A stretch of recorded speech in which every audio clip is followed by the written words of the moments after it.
시청자 여러분 안녕하십니까? BOA 뉴스투데이 시작합니다. 경제정책 실패를 자인한 북한이 전력 생산과 전기 절약을 최근 더욱 강조하고 있습니다.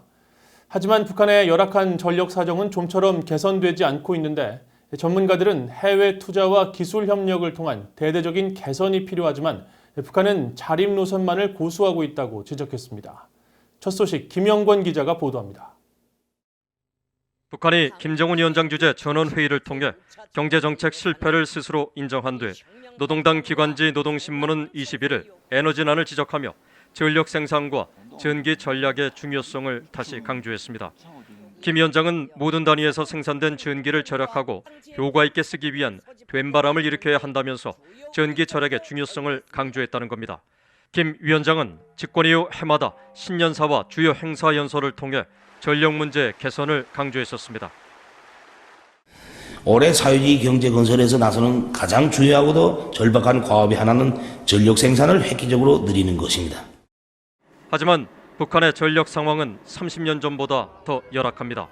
미국 우주항공국 나사가 한반도를 밤에 촬영한 위성사진은 몇십 년째 한국은 불야성, 북한은 칠흑 같은 어둠의 대조적인 모습을 보여주고 있습니다. 한국통계청 자료를 보면 북한의 발전 전력량은 2018년 기준 249억 킬로와트시로 1990년에 기록한 277억 킬로와트시를 훨씬 밑돌았고 5,706억 킬로와트시를 기록한 한국과는 23배 이상의 격차를 보였습니다. 국제에너지기구와 세계은행 등 5개 국제기구가 지난해 공동 발표한 지속가능 개발 목표의 에너지 분야 보고서는 2017년 기준으로 북한 인구의 44%만이 전기를 제대로 공급받고 있다고 밝혔습니다. 북한보다 전기를 사용하지 못하는 인구가 더 많은 나라는 세계 최빈곤 지역인 아프리카 사하라 사막 이남 국가 등 전 세계 16개 나라에 불과했습니다. 전문가들은 북한 당국이 구호만 요란할 뿐 전력 산업에 실질적인 투자를 거의 하지 않는 게 문제라고 지적했습니다. They always talk about electricity, and here they are talking about it again. Now their electric power system is in terrible shape. The reason is it's in bad shape is because of lack of investment. For almost 30 years, there's been extremely little investment in the electric power industry. 북한 전력 수급의 60%를 담당하는 수력 발전은 가뭄과 겨울철 갈수기 등에 따라 전력 생산이 불안정한데도 김정은 정권은 오히려 중수소력 발전소를 확대하고 있습니다.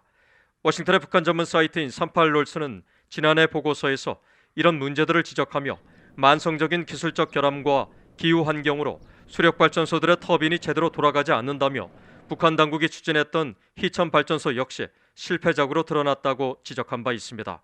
한국에너지경제연구원은 북한 내 수력발전 설비의 3분의 2가 40년 이상, 화력발전 설비의 83%는 1960, 70년대 옛 소련 등 동유럽 공산국가들의 지원으로 건설돼 노후화가 심각하다고 지적한 바 있습니다.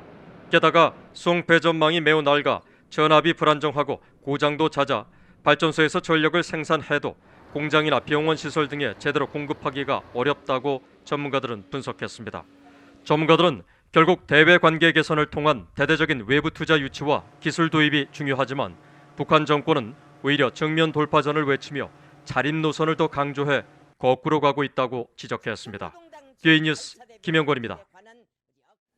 북한에 2년 넘게 억류됐다가 풀려났던 한국계 미국인 케네스 배시가 북한을 상대로 미국 법원에 민사소송을 제기했습니다. 정신적, 신체적 고통은 물론 경제적으로도 피해를 입었다며 북한 당국이 금전적 배상을 해야 한다고 했는데 원비어 가족 등의 경우처럼 수억 달러의 배상 판결이 나올지 주목됩니다. 함지하 기자가 보도합니다. 선교단체를 이끌고 있는 케네스 배시가 지난 17일 미국 워싱턴 DC 연방법원에 소장을 제출하고 북한 억류 2년 동안 겪었던 고의적인 정신적 고통과 경제적 피해에 대해 북한 당국이 배상 책임이 있다고 주장했습니다. 이번 소송은 배 씨와 그의 부인, 여동생, 또 두 자녀가 원고로 이름을 올렸고 피소 대상에는 북한 정권과 함께 리선권 외무상이 북한 정권을 대표하는 인물로 등재됐습니다. 케네스 배 씨는 지난 2012년 북한에서 종교 활동을 통한 정권 전복 혐의로 체포된 뒤 이듬해 노동교화형 15년형을 선고받았는데 이후 2014년 11월 석방돼 현재 한국에서 북한을 상대로 한 선교단체를 이끌고 있습니다. 소장에 따르면 배 씨는 북한 당국에 의한 체포 직후 난방이 없는 방에 갇힌 상태로 조사를 받았으며 당시 극소량의 식사를 제공받으면서 하루 2-3시간만 잠을 잤고 하루 종일 서 있는 상태에서 엄격한 신문을 받거나 몇 시간 동안 무릎을 꿇는 등 고통을 받은 것으로 돼 있습니다. 또 배 씨는 이 기간 북한 당국자들이 배 씨의 목을 베어 땅에 묻겠다는 등의 협박을 해 북한 정권을 전복시키려고 한다는 허위 자백 문서에 서명을 할 수밖에 없었다고 밝혔습니다. 이어 15년 교화형을 선고받은 후 교화소에서 일주일에 6일 매일 10시간씩 돌을 옮기고 삽으로 구멍을 파며 석탄을 깨는 등 극심한 중노동에 동원됐다고 당시 상황을 설명했습니다. 제가 그곳에 735일, 2년하고 5일 동안 억류되어 있었고요. 교화소 생활과 병원 생활들 오가면서 사실은 쉽지 않은 시간들이었던 것만은 사실입니다.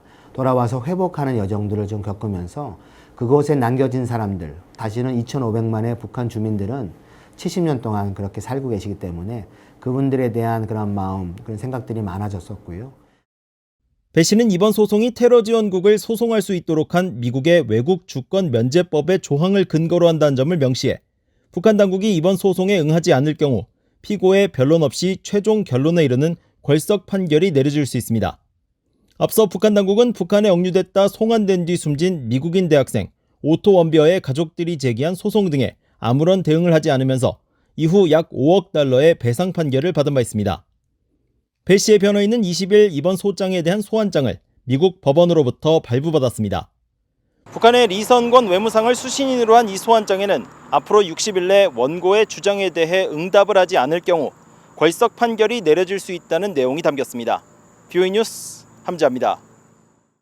미국의 민간 연구단체인 랜드 연구소는 보고서를 통해 북한은 체제 존립이 위태롭다고 느끼지 않는 한 경제 개방을 하지 않을 것이며 미국 주도의 제재가 생존을 위태롭게 한다는 상황을 직시할 경우 제재 정책의 효과가 나타날 가능성이 높다고 분석했습니다. 랜드 연구소는 20일 미국 국가정보국 산하 국가정보위원회의 지원을 받아 작성한 북한의 의사결정, 경제개방, 재래식 억지력 와해, 핵이용이라는 보고서를 통해 북한의 경제개혁과 개방 여부는 제재 등 외부 변인이 아닌 이념 통제의 완화 등 내부적인 요소에 의해 결정된다며 이같이 평가했습니다.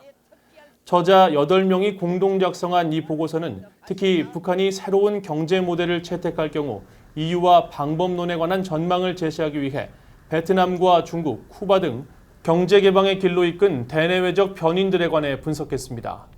보고서는 다만 경제 개방을 이끄는 변인들이 공산주의 국가의 지도자들이 권력을 유지하기 위한 정책적인 선택, 계산법과 높은 상관관계를 가진다고 지적하면서 경제 개방에 있어 국내적 상황과 내부 변인이 더 중요하다고 지적했습니다. 북한의 국경 봉쇄 조치가 장기화함에 따라 보다 과학적인 근거를 기반으로 한 신종 코로나 방역 조치가 필요하다는 지적이 나오고 있는 가운데 상황이 더 악화되면 북한은 지원 요청을 할 것이라고 전 세계보건기구 평양사무소장이 전망했습니다. 나기 샤픽 전 세계보건기구와 유니세프 평양사무소 담당관은 21일 VOA와의 인터뷰에서 보건 의료 시스템이 취약한 북한 당국으로서는 과학적 대응 필요성을 인지해도 예방책을 가장 최선의 방안으로 꼽을 수밖에 없다면서 이같이 말했습니다. 샤픽 전 담당관은 그러면서 과거 북한은 2003년 중증 급성호흡기 증후군 사스와 2006년 말 중국 국경 지역을 중심으로 확산한 홍역 발병 당시 국제사회에 지원 요청을 했다면서 이번 코로나 상황도 사태가 악화하면 같은 조치를 취할 것이라고 전했습니다. 또 코로나 사태 등 여러 어려움을 겪고 있는 북한의 구호단체 발길이 끊긴 것과 관련해서는 확인할 방법은 없지만 생사를 오가는 취약계층의 주민이 늘어날 것으로 우려했습니다. 한국 국가정보부는 최근 북한의 수해가 김정은 집권 이후 가장 심각한 수준이라고 평가했습니다. 한국 국가정보부는 20일 국회 정보위원회 비공개 업무보고에서 북한이 최근 집중호우로 강원과 황해 남북도에 심각한 피해를 입었다며 특히 김 위원장 집권 후 최대 피해를 기록한 2016년보다도 농경지 침수 피해가 크게 증가했다고 밝혔다고 보고에 참석했던 여야 의원들이 전했습니다. 북한은 앞서 지난 13일 김정은 국무위원장 주재로 제7기 16차 노동당 정치국 회의를 열고 이번 홍수로 39,296정보, 약 390제곱킬로미터의 농경지가 피해를 입고 주택 16,680여 세대, 공공건물 630여 동이 파괴 또는 침수됐다고 공개했습니다. 국정원은 또 북한의 경제 상황에 대해 신종 코로나 바이러스 사태로 인한 국경 봉쇄 장기화로 외화 부족 현상이 심화되고 있고 주요 건설 대상을 대폭 축소하고 당 핵심 기관들이 긴축 운영하는 동향이 있다고 전했습니다. 이어 국경 통제로 생필품 가격이 급등하다가 긴급 대응으로 진정 국면으로 가고 있지만 이대로 간다면 올해 마이너스 경제 성장률을 기록할 것이라고 예상했습니다. 이상으로 VOA 뉴스투데이를 마칩니다. 시청해주신 여러분 고맙습니다.